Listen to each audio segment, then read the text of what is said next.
하나님의 말씀, 구약성경 출애굽기 6장 7절 말씀과 신약성경 에베소서 1장 23절의 말씀입니다. 너희를 내 백성으로 삼고 나는 너희의 하나님이 되리니 나는 애굽 사람의 무거운 짐 밑에서 너희를 빼낸 너희의 하나님 여호와인 줄 너희가 알지라. 교회는 그의 몸이니 만물 안에서 만물을 충만하게 하시는 이의 충만함이라. 아멘. 성경 말씀에서 교회라는 단어가 처음 등장하는 구절은 마태복음 16장입니다. 지난주 함께 나눈 은혜의 말씀 마태복음 16장에서 교회라는 단어가 처음 등장하는데요. 주는 그리스도시요 살아계신 하나님의 아들이십니다 라는 베드로의 믿음의 고백을 들으시고 주님께서는 베드로야, 내가 이 반석 위에 내 교회를 세울 것이다 말씀하셨는데 바로 이 말씀 속에서 교회라는 단어가 처음 등장합니다. 신약 성경에서 교회를 뜻하는 단어는 에클레시아인데 예수님께서는 베드로를 향해 반석 위에 교회를 세우시겠다라고 말씀하시면서 에클레시아라는 단어를 사용하셨습니다. 에클레시아라는 말의 의미를 살펴보면 에클레시아, 에크라는 말은 어디로부터라는 뜻을 가지고 있고 칼레오라는 말에서 나온 부르다라는 이 두 문장이 합혀져서 에클레시아, 두 문자가 합혀져서 하나의 문자 에클레시아, 어디로부터 부르시다라는 뜻을 가진 단어가 탄생했습니다.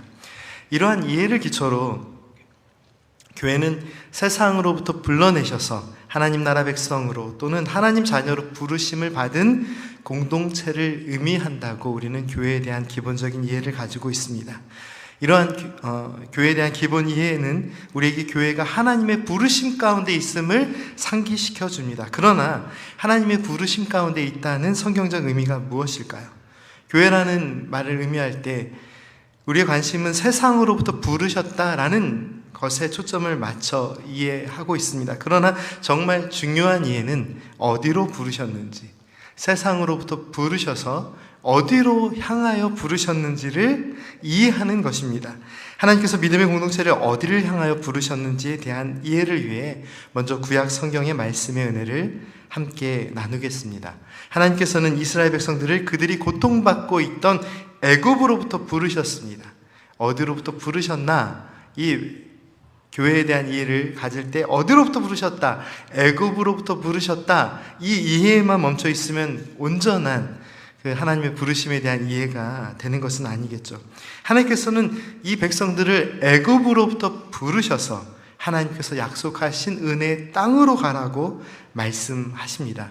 말씀을 기준으로 우리는 하나님께서 백성들을 약속의 땅 가나안으로 부르시기 위해 부르셨다라고 이해합니다.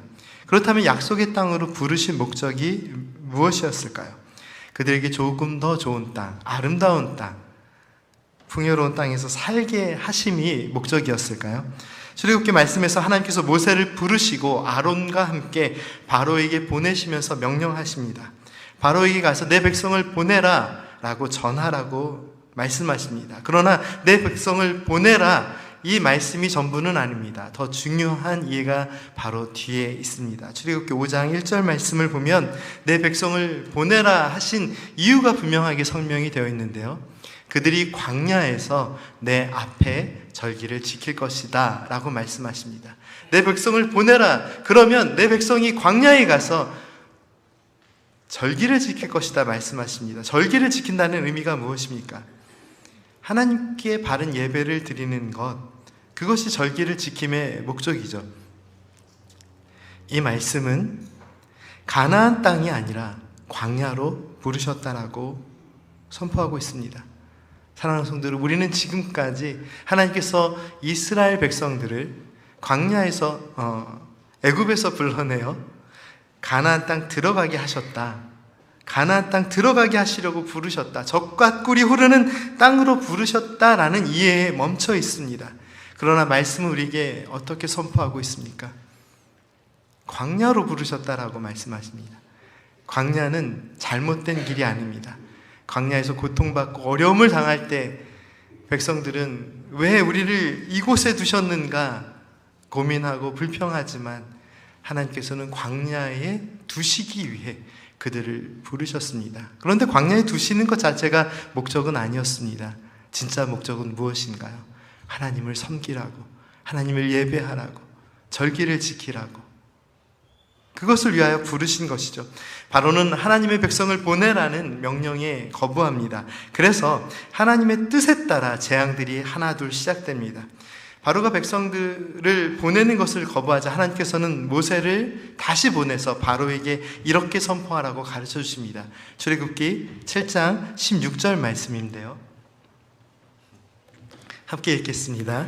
그에게 이르기를 히브리 사람의 하나님 여호와께서 나를 왕에게 보내어 이르시되 내 백성을 보내라. 그러면 그들이 광야에서 나를 섬길 것이니라 하였으나 이제까지 내가 듣지 아니하도다.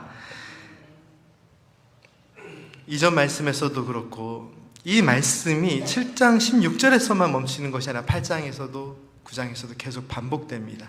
재앙이 시작될 때 여러 차례 반복되는데 하나님께서 이 백성을 광야로, 이 백성을 보내라, 이 백성이 광야에서 나를 섬길 것이다, 이 말씀을 계속해서 반복하십니다.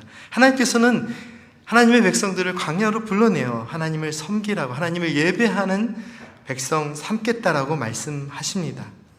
기독교 신앙에서 예배의 중요성은 아무리 강조해도 지나치지 않습니다. 예배학에서 설명하는 예배의 가장 기초적인, 기본적인 이해는 예배는 하나님과의 인격적인 만남이라는 설명입니다. 하나님께 드리는 예배를 통해 하나님을 경배하고 하나님께 찬송과 기도를 드리고 하나님의 백성은 하나님을 만납니다.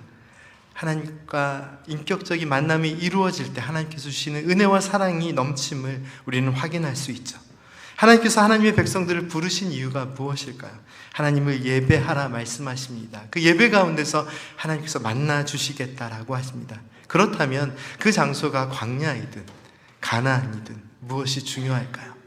하나님께 예배 드림이 우선입니다. 광야에서 하나님을 예배하는 백성 삼으심이 더 우선적인 목적입니다.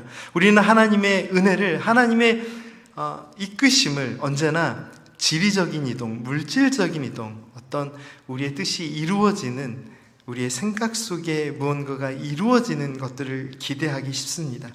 가나안 땅으로 부르셨으니까 가나안 땅으로 들어가지 못할 때는 어떤 마음이 들까요? 불안한 거죠. 목적지가 있는데 아직도 우리는 광야에 있다, 불평이 나올 수 있습니다. 그런데 하나님께서는 어떻게 말씀을 선포하셨나요? 처음 모세를 부르실 때 아름다운 땅 가나안으로 가게 할 것이다 약속하셨지만, 그러나 바로에게 가서 내 백성을 보내라 말씀하실 때는 진짜 목적이 무엇인지를 이렇게 선포하십니다. 내 백성이 광야에서 나를 섬길 것이다. 이것이 우리를 부르신 목적이거든요. 이 목적을 이해하지 못하니까 지리적인 이동 가운데서 늘 불안한 거예요.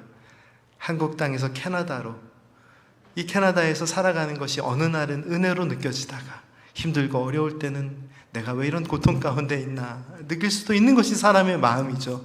그러나 말씀을 기억하십시오. 하나님께서는 광야로 먼저 부르셨습니다.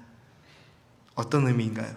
지리적인 이동이 아니라 영적인 이동이 먼저입니다. 하나님께서 우리를 하나님의 품으로 부르셨다는 사실입니다. 광야라는 위치가 중요한 것이 아니라 그 광야에서 우리를 품으시고 하나님의 품으로 부르시는 하나님의 은혜가 있었다는 사실입니다. 그 은혜를 기억했다면, 그 사랑을 기억했다면 광야이든 가나안 땅이든 무엇이 중요했을까요? 오늘 본문 말씀 중 구약의 말씀, 출애굽기 6장 7절 말씀, 하나님께서 모세를 부르시며 주셨던 말씀, 이 말씀 다시 한번 읽겠습니다. 함께 읽겠습니다. 너희를 내 백성으로 삼고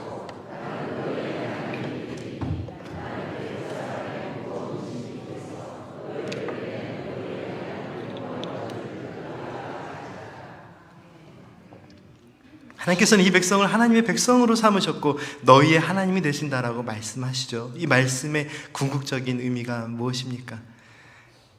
이 백성을 하나님의 품으로 부르셨고 하나님의 은혜와 사랑으로 부르셨다는 의미입니다. 하나님의 백성을 불러내셔서 하나님을 예배하는 공동체로 세우셨다. 구약 성경에서 교회라는 표현이 나오지는 않지만 그 교회의 의미가, 구약 성경에서 말하는 교회의 의미는 바로 이것입니다. 하나님께서 품으시고 하나님을 예배하게 하신 공동체. 신약성경에서는 예수님의 구원 사역을 중심으로 하나님의 부르심을 이해하기에 신약성경에서는 교회라는 보다 구체적인 표현이 사용됩니다. 이 교회라는 표현 가운데서 하나님의 부르심을 이해할 수 있죠. 예수님께서 베드로에게 이 반석 위에 교회를 세우시겠다라고 말씀하실 때 에클레시아, 어디로부터 부르셨다라는 이해를 통해서 교회를 이해하다 보니까 이 세상 가운데서 부르셨다라는 생각에만 멈춰 있습니다. 그런데 정말 중요한 핵심은 이미 설명드린 대로 어디를 향해 부르셨는지입니다. 오늘 교회론의 가장 기초가 되는 이 말씀, 에베소서 말씀 1장 23절 말씀 함께 읽겠습니다. 교회는 그의 몸이니 만물 안에서 만물을 충만케 하시는 이의 충만함이니라. 아멘. 교회는 그리스도의 몸입니다. 어디로부터 부르셨다. 그리고 교회가 그리스도의 몸이라 말씀하십니다. 어떤 의미인가요? 이 세상으로부터, 우리의 삶으로부터 구별하여 부르셔서 그리스도의 몸 되게 하셨다는 의미는 결국 그리스도의 몸으로, 그리스도, 하나님의 사랑 안에서 그리스도를 통하여 우리를 품으셨다는 의미죠. 그런데 이 중심에서 한 가지 어려운 이해가 있습니다. 교회는 그리스도의 몸이다. 이 이해가 어려운 것이 아니라 만물 안에서 만물을 충만케 하시는 이의 충만이라, 이 부분입니다. 이 부분은 특별한 해석이 없으면 한눈에 이해가 잘 되는 말씀은 아닙니다. 그런데 이 말씀을 이해하는데 큰 도움이 되는 말씀이 있습니다. 동일한 메시지를 선포하는 골로새서의 말씀인데, 골로새서 1장 18절과 19절 말씀 함께 읽겠습니다.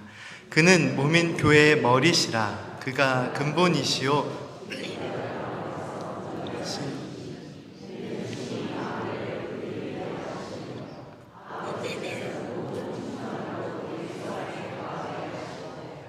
아멘. 말씀은 에베소서 말씀과 골로새서 말씀은 동일하게 교회가 그리스도의 몸이라 선포하고 있습니다. 우리 구주 예수 그리스도께서 교회의 머리시라. 이 말씀은 교회가 몸이라는 뜻이죠. 그리고 여기에서 충만에 대한 이해가 나오는데, 하나님께서 이 주체가 모든 충만으로 충만케 하시는, 이 거하게 하시는 분의 주체가 하나님이십니다. 하나님께서 충만케, 예수 그리스도 안에서 우리 안에 충만케 하시는 그 무언가를 이야기하고 있습니다. 그것이 무엇일까요? 너무 어렵게 해석하실 필요 없습니다. 예수 그리스도 안에서 우리 안에 충만케 하시는 것이 무엇입니까? 하나님의 은혜, 하나님의 사랑입니다. 이 말씀을 통하여 에베소서 말씀을 더 깊이 이해할 수 있는 것이죠. 교회는 그리스도의 몸이고 하나님의 은혜와 사랑을 충만케 경험하는 은혜의 공동체라는 설명입니다. 오늘 우리에게 주신 이 모든 말씀의 의미들을 정리하면서 교회가 무엇인지 다시 정리해 보겠습니다. 교회는 각자의 삶의 모습, 이 세상의 삶으로부터 이끄셔서 부르심을 받고 하나님의 자녀 삼으시고 하나님께서 이끄심을, 하나님의 부르심을 받은 은혜의 공동체입니다. 교회는 하나님의 은혜의 충만함, 그리고 하나님의 사랑의 충만함을 온전히 고백하고 누리도록 불러주신 공동체입니다. 그렇기 때문에 교회의 존재 이유는, 그리고 교회 안에서의 모든 신앙생활의 중심은 하나님의 사랑을 느끼고 고백하고 그 크신 은혜를 잊지 않는 믿음의 삶이 되어야 합니다. 지난주 말씀에서 하나님을 아는 것 외에, 그리스도를 아는 것 위에는 모든 것이 필요 없다라고 말씀드렸습니다. 교회는 하나님의 살아계심을 고백하고 하나님의 살아계신 하나님의 말씀이 선포되고 하나님의 역사하심에 감사하고 하나님의 사랑에 경배와 찬양으로 끊임없이 반응하는 곳이 되어야 합니다. 성도의 교제 안에서도 하나님의 사랑이 표현되는 은혜의 공간이 교회입니다. 사랑하는 성도 여러분, 주님의 몸된 교회는 예수 그리스도 안에서 하나님의 품으로 부르심을 받은 은혜의 공동체입니다. 따라서 하나님께서 우리를 하나님으로, 하나님의 품으로 품어주셨음을 보여주는 증거가 교회가 되어야겠죠. 우리의 모든 신앙생활은 하나님의 품 안에서 하나님의 은혜를 기억하는 은혜의 신앙생활이 되어야 합니다. 신앙생활 하면서 많은 것들을 놓칠 수 있는데요. 그러나 하나님의 살아계신 하나님의 역사하심, 하나님께서 나를 지키시고 계심을, 그 은혜를 놓쳐서는 안 됩니다. 오늘 이 예배 가운데 하나님의 은혜를 놓쳐버리는 순간 이 예배는 아무것도 아닙니다. 다시 구약시대로 돌아가 볼까요? 하나님의 백성들이 하나님의 품으로 부르심을 받고 믿음의 여정을 나아갈 때 그들은 안타깝게도 그들이 서 있는 곳이 가나안 땅이 아니기 때문에 순간순간 방황하며 좌절하며 넘어집니다. 하나님께서 부르신 곳이 광야였다는 것을 깨달았다면, 그 말씀을 붙들었다면 광야에 서 있는 것 자체가 은혜였을 텐데요. 먹이시고 인도하시고 햇빛을 가려주시고 추위를 물리쳐 주시는 하나님의 보호하심이 함께 하시는 이 광야가, 예배가 무엇인지를 가르쳐 주시고 절기가 무엇인지를 알려주시고 말씀을 통하여 어떻게 살아야 되는지를 알려주시는 이 광야가 하나님의 은혜의 품임을 깨달을 수 있었을 텐데, 광야라는 척박한 땅만 보고 있으니까 자꾸 불평이 나옵니다. 그래서 하나님의 은혜를 잊어버리는 순간 이 백성들은 모세를 향하여 소리칩니다. 출애굽기 14장 11절 말씀 잘 아시는 말씀인데요, 이 백성들이 모세에게 무엇이라고 얘기합니까? 우리를 애굽에서 이끌어내어 이 광야에서 죽게 하려고 합니까? 애굽에는 무덤이나 매장할 곳이 부족해서 없어서 우리를 이곳 광야까지 이끌었습니까? 이렇게 이야기합니다. 하나님께서 광야로 부르셔서 나를 섬기게 하라 말씀하셔서 나온 광야인데 이 광야가 그들에게는 아무 의미가 없었습니다. 그리고 더 놀라운 이야기가 있습니다. 혹시 이 말씀을 기억하시는 분들이 계신지 모르겠는데요, 민수기 16장 13절 말씀 함께 읽겠습니다. 내가 우리를 젖과 꿀이 흐르는 땅에서 이끌어내어 광야에서 죽이려 함이 어찌 작은 일이기에 오히려 스스로 우리 위에 왕이 되려 하느냐. 이 말씀에서 젖과 꿀이 흐르는 땅은 어디일까요? 애굽입니다. 도대체 성경 말씀에 이런 말씀이 있습니까? 젖과 꿀이 흐르는 가나안 땅으로 부르시겠다는 하나님의 약속의 말씀이 있는데, 백성들은 지금 어떻게 고백하고 있습니까? 고라를 중심으로 반역이 일어났습니다. 반역이 일어나서 모세가 사람을 보냅니다. 그런데 그들이 이야기하는 것이 이것입니다. 젖과 꿀이 흐르는 땅에서 우리를 이끌어내어 이곳에서 죽게 하느냐. 젖과 꿀이 흐르는 땅이 어디라고요? 애굽이라고 이야기하고 있습니다. 하나님의 은혜를 잊어버리는 순간 그들은 과거의 시간들을 그리워하고 과거의 장소를 그리워합니다. 죄악된 삶, 하나님께 드리는 예배가 없었던, 그런 자유함이 없었던 그 시간을 그리워하고 있습니다. 하나님의 은혜를 잊어버리는 순간, 하나님의 사랑을 벗어나는 순간 죄악은 다시 그 머리를 내어놓고 우리를 하나님이 원하시는 길이 아니라 옛적 그 시간들, 나의 계획, 나의 바람으로 다시 우리를 돌이킵니다. 차라리 젖과 꿀이 흐르는 땅으로 돌아가자, 이 이야기잖아요.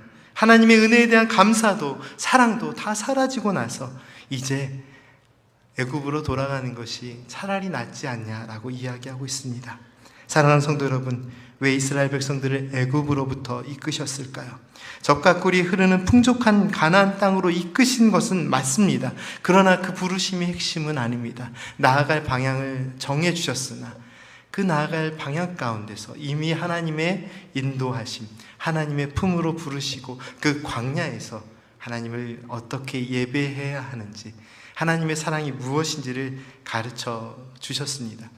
우리의 삶의 목적이 가나안 땅이라는 풍족하고 행복한 어떤 삶을 목적으로 삼을 때 그것이 이루어지지 않으면 언제나 불안하고 힘들 수밖에 없습니다. 그런데 말씀을 잘 이해해 보면 이것은 삶의 한 이동 경로입니다.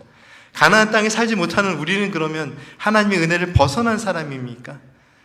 하나님께서 방향을 정해 주실 때 나아갈 방향들이 있습니다. 그러나 가나안 땅 자체가 삶의 목적이 아닙니다. 하나님께서 부르신 그 광야에서 하나님께서 품으심이 하나님의 목적입니다. 그것이 광야일 수도 있고 가나안 땅일 수도 있습니다. 다시 표현하면 우리의 삶이 너무 힘들고 어려울 수도 있고 조금 풍족하여 여유로울 수도 있습니다. 그러나 광야에 있든지 젖과 꿀이 흐르는 땅 가나안에 있든지 지금 우리를 부르셔서 하나님의 품에 품으시고 은혜와 사랑으로 함께 하시는 그 하나님의 사랑을 놓치지 않는 것, 그것이 우리의 삶의 목적이 되어야 합니다. 그런 의미에서 우리의 삶의 목적은 항상 은혜를 의미합니다. 우리의 삶의 목적 자체가 우리를 이끄는 것이 아니죠. 우리의 삶의 목적은 이미 하나님의 은혜 가운데 우리의 삶에 부어져 있습니다. 이미 이루어져 있습니다. 이런 신기한 종교가 어디 있나요? 이 목적 세워주고 이것 따라서 찾아가서 성취하라는 것이 삶의 목적이 아니고, 하나님께서 목적도 알려주셨고 그 목적 가운데 이미 우리를 품어주셨습니다. 그 삶을 살라고 말씀하십니다. 이 예배를 통해서 하나님 말씀을 들으며 하나님의 은혜를 고백하면서 살라고 이야기합니다. 만약 가나안이 삶의 목적이었다면 제일 불쌍한 사람이 누구인가요? 모세입니다. 모세는 이스라엘 백성들을 하나님의 뜻 가운데 이끌어서 하나님의 뜻대로 나아갔지만 그 목적을 달성하지 못한 인물이 되는 거죠. 하나님께서는 왜 모세를 실패한 인생으로 만들었을까요? 이 생각 자체가 잘못된 것입니다. 모세의 삶이 실패한 인생입니까? 그런데 왜 하나님께서는 의도적으로 모세는 가나안 땅에 못 들어가게 하셨을까요?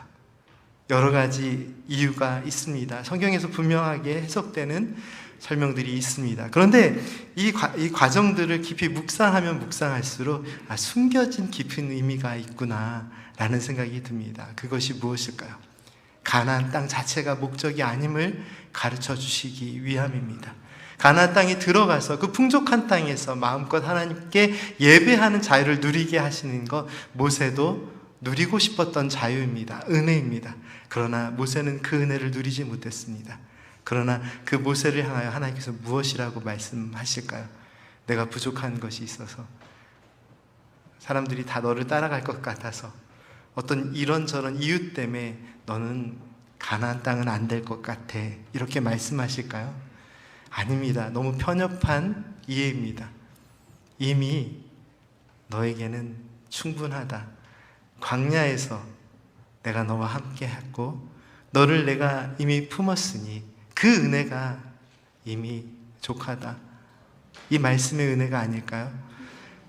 모세가 들어가지 못했기 때문에 광야에서 멈춰진 모든 인생들이 그 삶의 의미가 있는 것이죠. 가나안 땅 자체가 목적이 되었다면 가나안 땅에 들어가지 못한 모든 사람들은 실패한 인생입니다. 그렇지 않습니다. 실패한 인생이 아닙니다. 하나님의 은혜 가운데 있는 모든 인생은 하나님의 뜻 가운데 있기 때문에 부르신 목적대로 삶의 의미를 다한 것입니다. 성 어거스틴이나 종교개혁가 칼빈은 교회는 신자의 어머니, 성도들의 어머니라고 표현합니다. 그 이유가 무엇일까요? 이 교회를 통해서 우리가 하나님의 품에 안겨 있음을 날마다 느낄 수 있어야 한다는 의미죠. 이 선포되는 말씀을 통해 내가 하나님의 자녀됨을 계속해서 기억하고, 이 교회에서 선포되는 말씀과 또 여러 가지 교육들을 통해서 양육받고 성장받듯이 그 어머님처럼 어머님의 품에 거하는 것이 우리의 삶의 목적은 아니죠. 어머니께서 우리를 키워주시지만 우리의 믿음의 목적은 하나님의 품에 안기는 것입니다. 이 교회가 그런 역할을 할 수 있도록 우리가 지혜를 모아야 합니다. 그 어떤 성도이든지 우리 교회 안에, 이 공동체 안에 있을 때 모두 다 하나님의 사랑을 느끼고 하나님의 뜻 가운데 성장할 수 있도록, 하나님의 품에 안길 수 있도록, 하나님을 향하여 날마다 나아가는 삶을 살아갈 수 있도록 그런 교회를 만드는 것이, 세우는 것이 우리의 목표가 되어야 합니다. 사랑하는 성도 여러분, 오늘 우리는 이 예배를 통해서 하나님께 더 가까이 나아가는 은혜를 경험하고 있습니까? 90년대 중반에 두란노 경배와 찬양이라는 그런 찬양 팀을 통하여서 처음 소개된 것으로 기억합니다. 한국 분이 만드신, 선교사님이 만드신 그 찬양으로 기억하는데요. 하나님께로 더 가까이라는 제목의 찬양입니다. 하나님께로 더 가까이 갑니다. 이런 찬양인데요. 이 찬양의 고백이 무엇이죠? 하나님께로 더 가까이 갑니다. 고통 가운데 계신 주님, 변함없는 주님의 크신 사랑, 영원히 주님만을 섬기리. 이 찬양의 고백 가운데 이런 이해가 있습니다. 2차 세계대전의 가운데 유대인들이 엄청난 끔찍한 학살을 당했던 아우슈비츠 그 수용소를 기억하시죠? 그 수용소 안에서는 그 수용소에서 살아남은 사람의 간증 가운데 책에 있는 기록인데요. 어느 날, 늘 괴롭고 힘든 날이었지만 어느 날 연세가 지긋한 노인 한 분과 아주 어린이 한 명이 동시에 사형대에 올라가는 모습을 보았답니다. 그래도 연세가 많으신 분은 많은 것들을 견디고 이길 수 있다라고 생각했는데 이 아이가 사형을 당하는 장면을 보면서 도저히 견딜 수가 없었답니다. 하나님 살아계시다면 어떻게 이런 일이 일어날 수 있습니까? 근데 그가 그런 어려움 가운데서도 하나님이 주신 은혜를 놓치지 않을 수 있었던 이유는 하나님께서 주신 음성 때문이랍니다. 하나님께서 지금 이 고통 가운데 나도 함께하고 있다라는 음성을 주셨답니다. 이해되지 않는 세상의 일들이 너무나도 많고 마음의 어려움들이 있을 때마다 내가 지금 이 고통 가운데, 이 백성들의 고통 가운데, 나의 자녀의 고통 가운데 함께하고 있다라는 하나님의 음성을 놓치지 않았다고 합니다. 우리가 하나님께로 날마다 갈 수 있는 이유가 무엇인가요? 우리를 부르셔서 하나님께서 은혜의 공동체로 만들어주셨습니다. 우리가 날마다 하나님께로 더 가까이 나아가는 믿음의 삶을 살아야 합니다. 그런데 하나님께로 가까이 나아가는 믿음의 삶을 살아갈 수 있는 이유가 무엇인가요? 방금 전에 드린 찬양의 고백처럼 고통 가운데서도 함께 하시는 주님, 변함없는 주님의 크신 사랑 계시기에 주님, 제가 영원히 주님만을 사랑하며 섬깁니다. 이 믿음의 고백이 우리 안에 있어야 하지 않을까요? 오늘도 고통 가운데 함께 하시고 은혜로 지키시는 하나님, 영원히 함께 하시는 하나님의 사랑이 있기에 하나님 곁으로 나아갑니다. 교회는 하나님의 영원한 은혜를 기억하고 감사하고 예배하라고 불러주신 은혜의 공동체입니다. 우리에게 이 큰 은혜의 공동체를 허락해 주신 하나님께 감사를 드립니다. 함께 기도드리겠습니다. 그러나 너희는 택하신 족속이요 왕같은 제사장들이요 거룩한 나라요 그의 소유가 된 백성이니 이는 너희를 어두운 데서 불러내어 그의 기이한 빛에 들어가게 하신 이의 아름다운 덕을 선포하게 하려 하심이라. 저희들을 어두운 데에서 불러내어 거룩한 빛으로, 하나님의 빛으로, 하나님 품으로 인도하여 주심에 감사를 드립니다. 하나님의 은혜와 사랑으로 품어주시기 위해 우리 교회를 세워주셨으니 우리 교회가 하나님의 품 안에서 온전히 하나님의 은혜를 고백하고 찬양하는 예배의 공동체, 은혜의 공동체가 되게 하여 주옵소서. 고통 가운데서도 함께 하시는 하나님, 그 은혜를 찬양하며 예수님의 이름으로 기도드립니다.